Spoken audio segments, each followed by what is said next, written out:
Assalamualaikum warahmatullahi wabarakatuh. Nama saya Ivan Aburwinasis, NIM 210 448. Di sini saya akan menjelaskan materi tentang Pujangga Baru. Setelah menerbitkan beberapa majalah, Mei 1933, Sultan Takdir Ali Shahbana menerbitkan majalah Pujangga Baru. Tujuan pendiriannya adalah untuk menumbuhkan kesusastraan baru yang sesuai semangat zamannya dan mempersatukan para sastrawan dalam satu wadah. Karena sebelumnya boleh dikatakan cerai-berai dengan menulis di berbagai majalah. Berdirinya majalah Pujangga Baru merupakan bukti kebutuhan masyarakat pada zaman itu akan suatu media publikasi yang menampung dan membahas tentang sastra dan kebudayaan. Awalnya majalah tersebut dicetak oleh percetakan Kolf milik A. Dahler, seorang Belanda. Kemudian Sultan Takdir Ali Shahbana menerbitkan sendiri. Janganlah dibayangkan majalah tersebut seperti majalah Sastra Horizon yang dewasa ini tercetak bagus dan tersebar luas. Majalah ini beroplah 500 eksemplar dengan penyebaran terbatas ke kalangan guru dan mereka yang dianggap memiliki perhatian terhadap masalah kebudayaan dan kesastraan. Pernah juga dikirim kepada para sultan tetapi tidak disambut hangat. Di antara yang terbatas itu ada juga yang sampai ke Malaysia hingga ikut berpengaruh terhadap perkembangan sastra Melayu.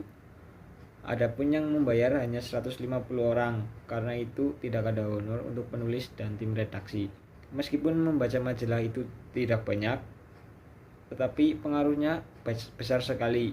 Banyak ahli yang menyumbangkan tulisan, diantaranya Profesor Husein Djajadiningrat, Maria Ulfah Santoso, Amir Syarifuddin, Mr. Sumanang, dan Purwadarminta. Ada sekitar 20 orang intelektual Indonesia yang menjadi inti gerakan itu. Banyak terobosan yang dikeluarkan Pujangga Baru, misalnya masalah penggunaan bahasa yang ditawarkan STA yang mengesampingkan bahasa Melayu yang kemudian digantikan dengan perpaduan bahasa daerah masing-masing pengarang dan bahasa asing. Hal itulah yang dikritik oleh kaum bangsawan Melayu dan para guru yang setia kepada pemerintah kolonial Belanda, termasuk beberapa tokoh bahasa pun seperti Haji Agus Salim dan Sultan Muhammad Zain.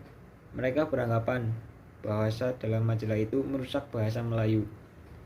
Dalam edisi pertama, Pujangga Baru dinyatakan bahwa majalah yang dikelola Armij-Pen Amir Hamzah dan Sultan Takdir Ali Shahbana itu untuk sementara terbit 2 bulan sekali. Kemudian adanya tawaran untuk berlangganan agar dapatlah kami mengira-ngira jumlah lembar Pujangga Baru yang akan dicetak, menunjukkan bahwa majalah itu terbit tanpa persiapan dana yang memadai.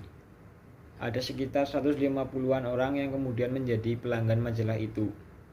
Tentu saja jumlah itu terlalu sedikit dibandingkan majalah lain yang terbit pada zamannya.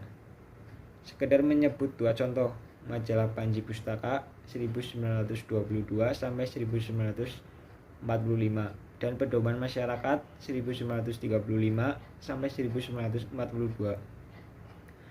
Misalnya merupakan majalah mingguan dengan tiras yang jauh lebih banyak dibandingkan Pujangga Baru. Penyebarannya terutama Pedoman Masyarakat juga lebih luas, tidak hanya di kota-kota besar di Nusantara, tetapi juga di Semenanjung Melayu, Mesir, dan Belanda.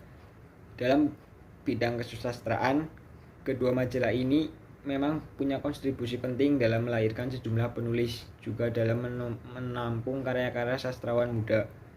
Meskipun demikian, dengan peranan yang telah dimainkan kedua majalah itu, tidak pula berarti menafikan peranan Pujangga Baru dalam memajukan kesusastraan kita.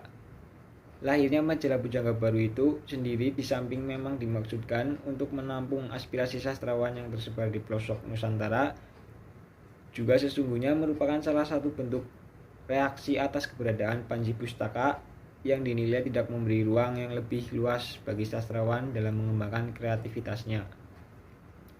Demikian bagaimanapun juga dalam masalah-masalah kebudayaan dan pemikiran, Pujangga Baru tetap menempati kedudukan yang khas. Dalam hal inilah peranan Sultan Takdir Ali Shahbana tidak dapat diabaikan.